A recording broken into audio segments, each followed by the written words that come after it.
I'd like to introduce our first speaker of the day. This is Jeremy Stanley from Instacart, who's going to tell us about data science in the age of the on-demand economy. So all these new,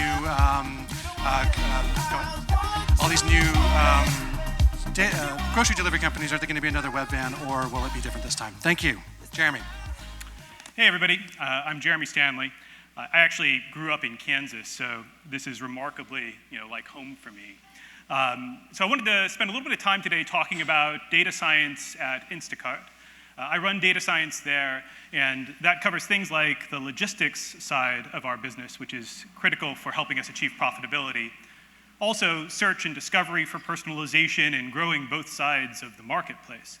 But today I'm going to focus on our path to profitability and the role that data science is playing. So first, how many of you have used Instacart? Great, so probably about half, a few really enthusiastic arm raises, which is always exciting. So one of the beauties of Instacart is the value proposition is really straightforward. So with Instacart, you get groceries from stores you already know and love, delivered right to your doorstep in as little as an hour. So it's really the combination of those four things. And so let me talk you through what it looks like on the consumer side when you download our app. So the first thing that happens is you get a bunch of different grocery stores that pop up, and you choose one of those grocery stores. Maybe it's Whole Foods, or it's Andronico's, Costco, or Target. You then see a catalog of the items that are available in that store. You can search, you can see things you've purchased in the past, you can get recommendations. You shop for all of these groceries and add them to your cart. You then go and check out and select a delivery time. And then the groceries will just magically appear at your doorstep. And what happens is you take all of the groceries, you take them out of the bags, you let your pet crawl into the bag, and you take a picture and you put it on Twitter, and then you become famous. So that's actually the end-to-end customer experience for shopping on Instacart. Pets are critical. What you may not know is that there's an equally advanced application on the other side that our shoppers are using when they go to the grocery store that is nearby you. And so the shopper is on shift, and they will be given the option to accept an order, and maybe they're going to go into the grocery store and pick all of the groceries and then deliver it to you. Or they might just pick the groceries, or they might just do the delivery. We've got multiple different labor models.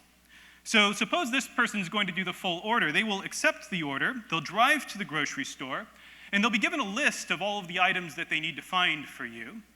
They'll even be able, in some cases, to be given a map showing where those items are in the grocery store, which is another interesting data science problem I won't talk about today. So as they go through and find those items on the shelves, they will scan the item's UPC code to make sure they have the exact right flavor and fat content of fancy Greek yogurt that you want. Put it into their shopping cart, check out, go out for delivery, drop it off at your doorstep, and then you take everything out, put your pet in the bag, and take a picture, and it's back on Twitter again. So that's the experience on the other side with shoppers. And I think one of the really interesting things about Instacart and the sort of data science opportunities at Instacart is that it is this four-sided marketplace.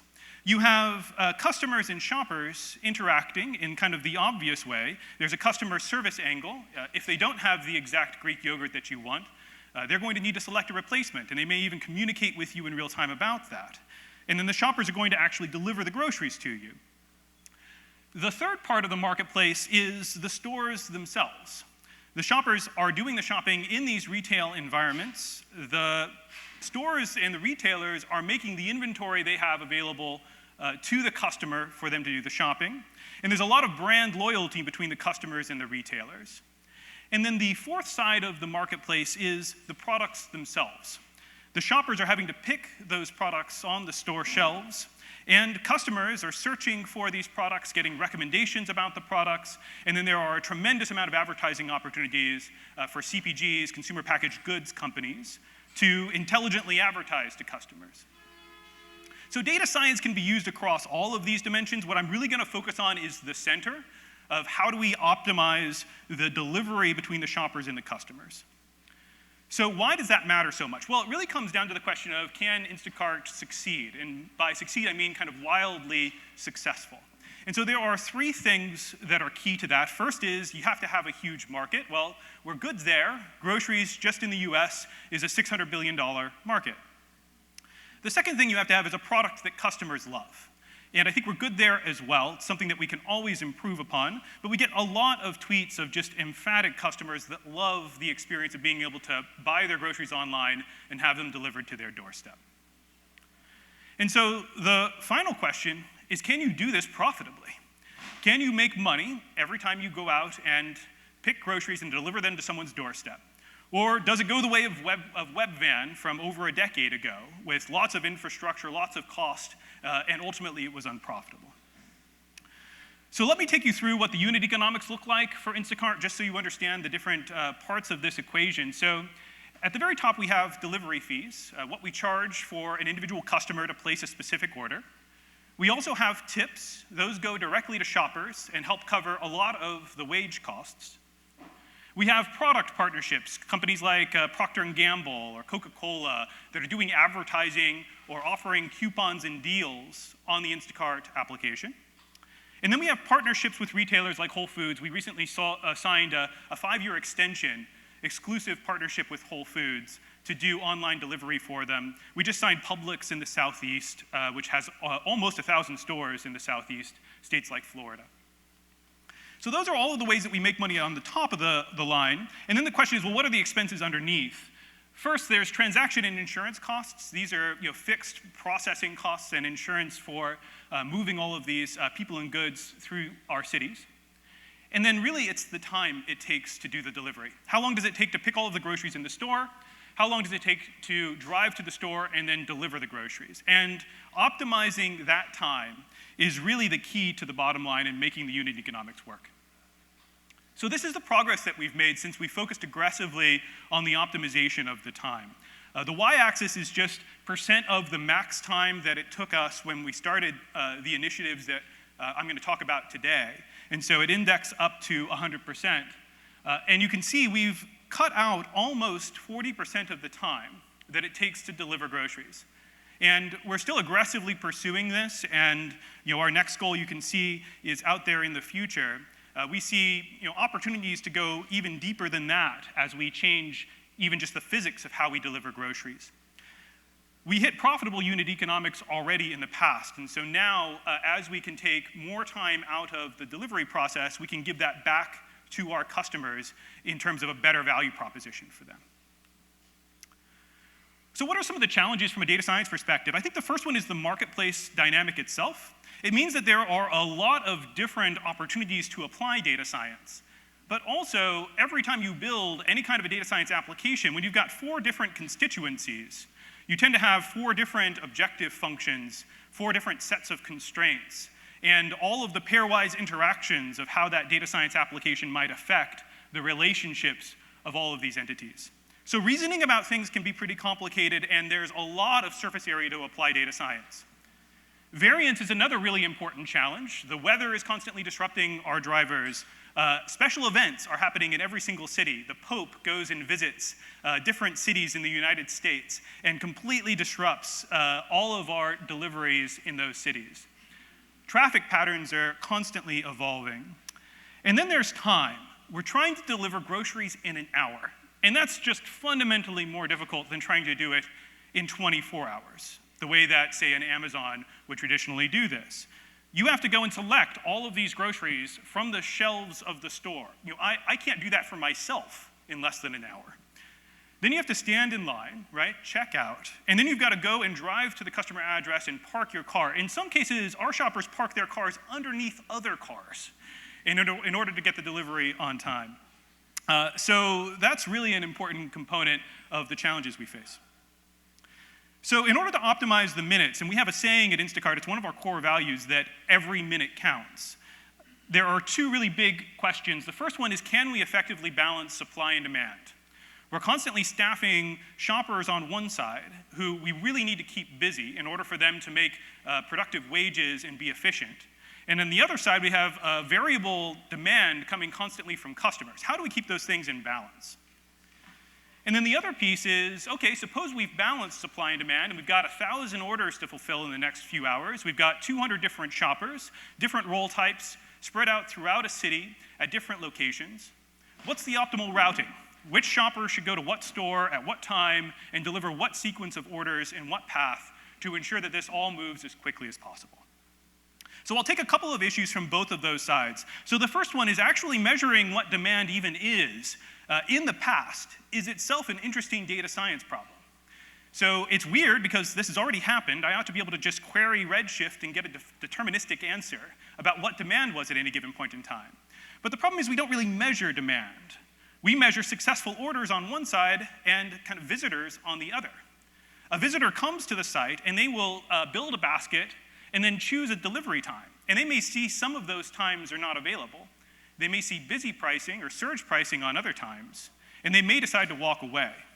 And so there are really three different outcomes that can happen. They can either check out, they can walk away, in which case we lose the delivery, or they can walk away because they never had the intent to convert anyways. And so one of the interesting data science challenges is to be able to predict both the checkout and the lost deliveries. And so we're building models to say, okay, if that customer had seen 100% availability on that visit and no busy pricing, what's the probability that they would have converted?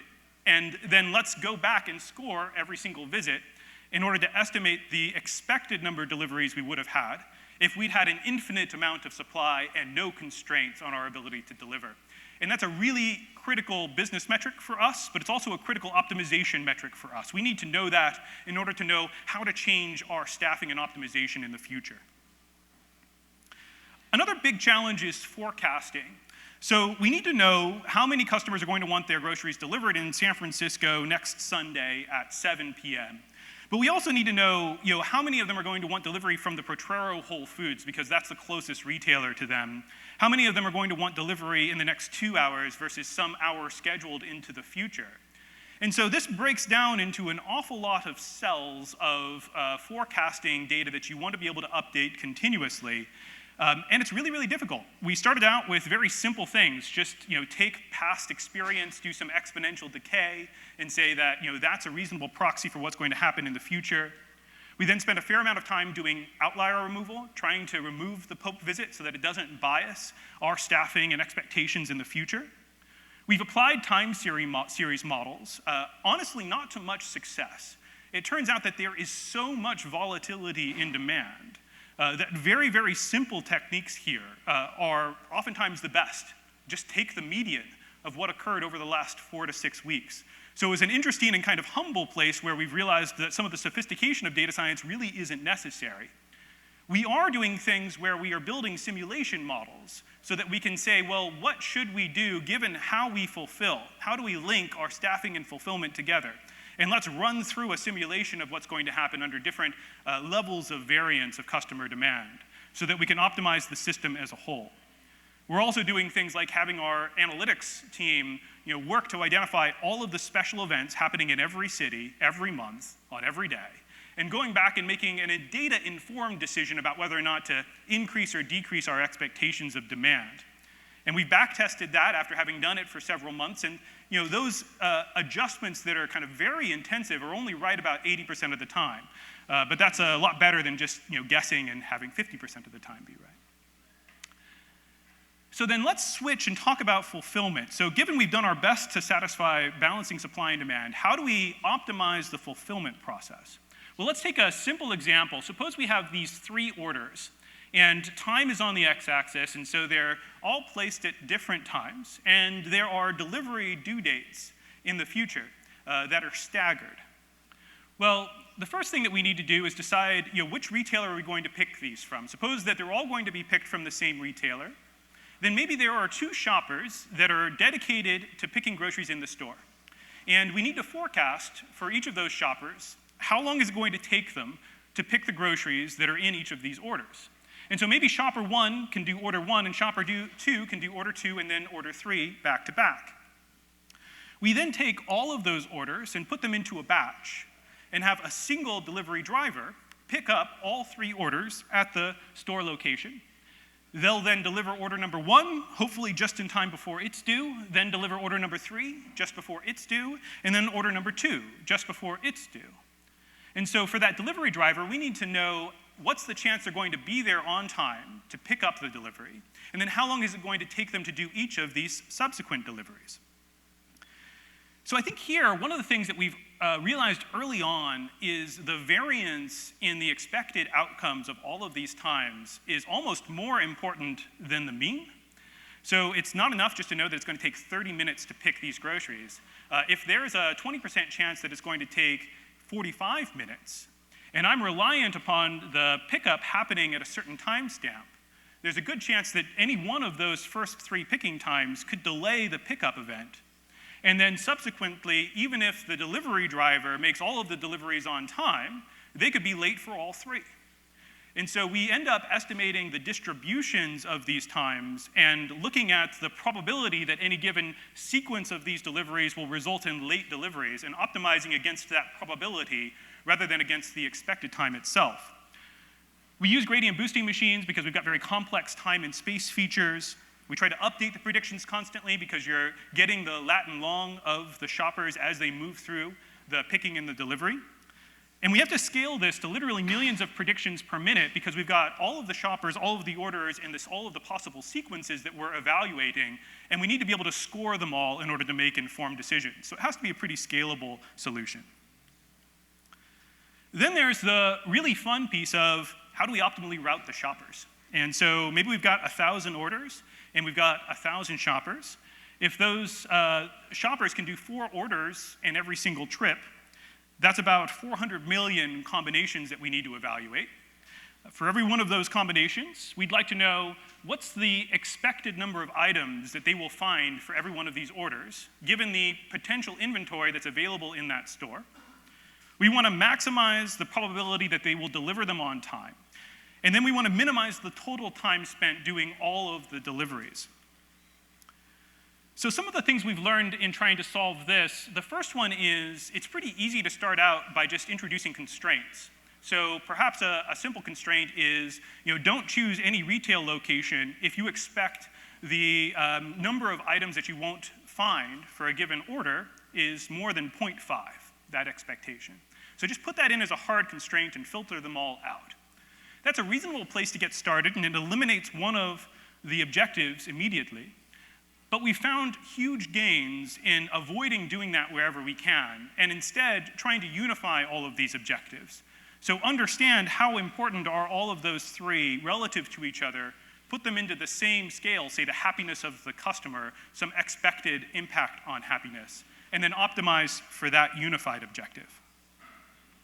We recompute this every single minute in every single market. So it's better for us to do this in a very simple coarse way and continuously recompute it as new orders are coming in and as the variance of what we expected starts to materialize and come out to play. So it's better that we update it really, really frequently than infrequently with more accuracy.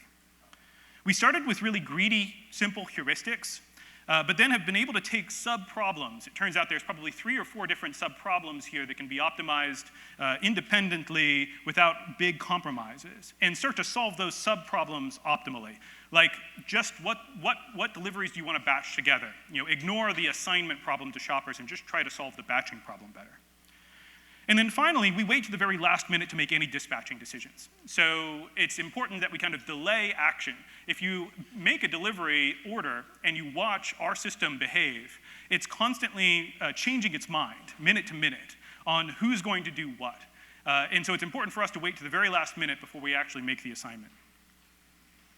So a little bit of some of the results that we've been able to achieve. If you think about some of our objectives, on the customer side, we're trying to reduce the number of late deliveries. And so we've been able to cut late deliveries by 20%, while at the same time not losing any more deliveries, not having to turn customers away because we don't have availability or we've increased busy pricing too much. And then on the shopper side, we want them to be able to move faster. So they're moving 20% faster when they're actually doing the deliveries.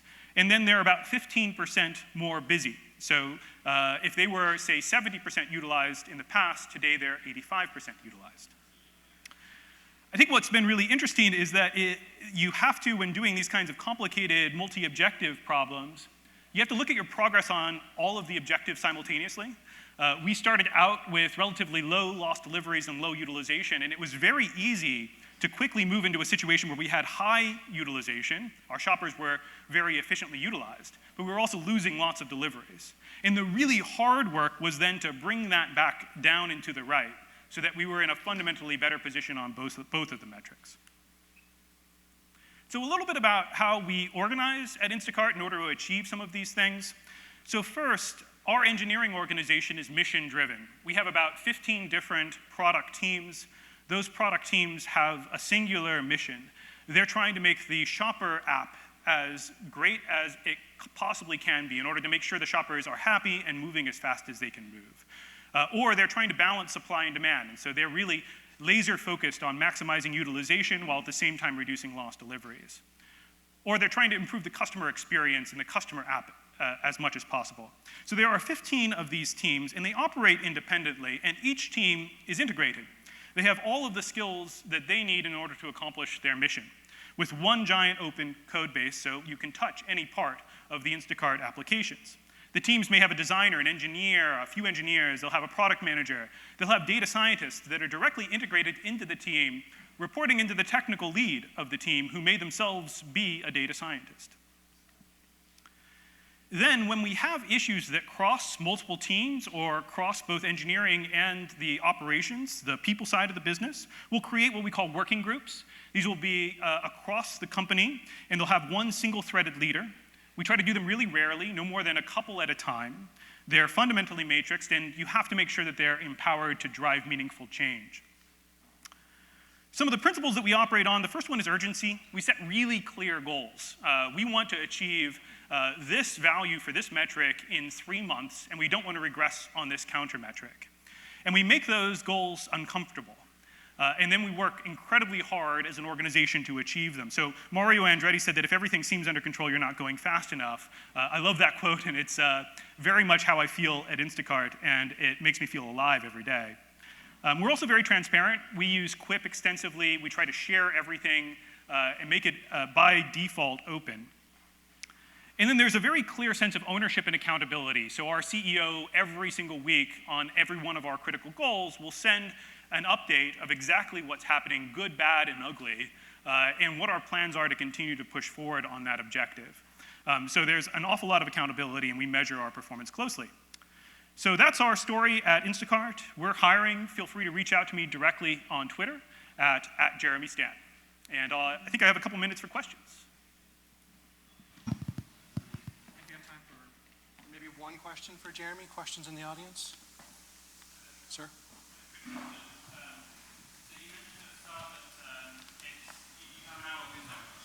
She's got a mic for you. Excuse me.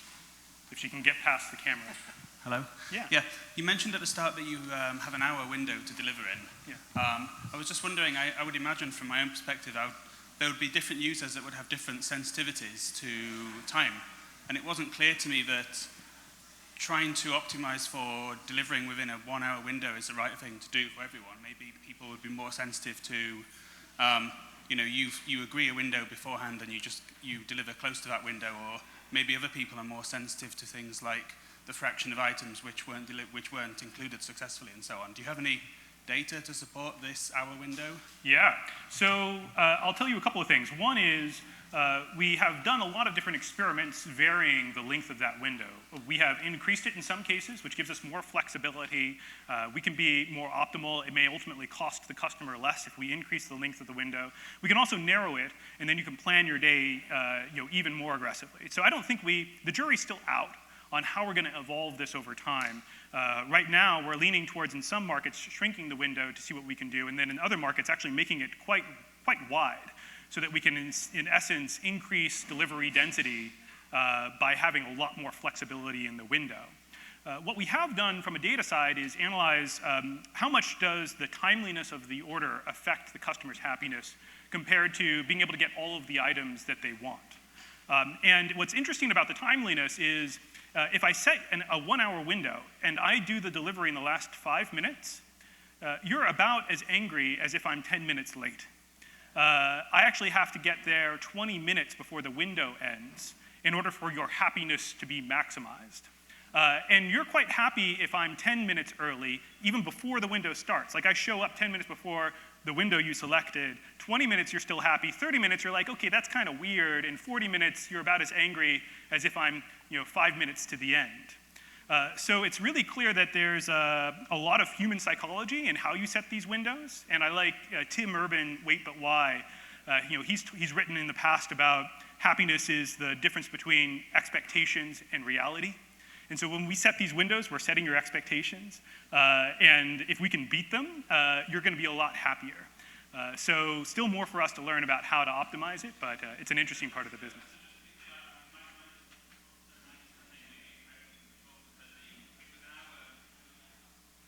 I don't think it's working. Oh.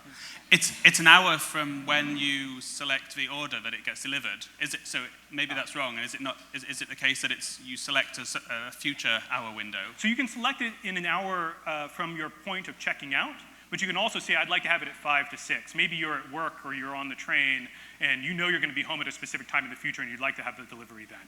So it's impossible to be early if you're checking out. I get it. So it would be nice if we could deliver before you even check out. Variance is much more important to minimize, yeah. All right. Well, thank you very much. Thank you, Jeremy. Appreciate it.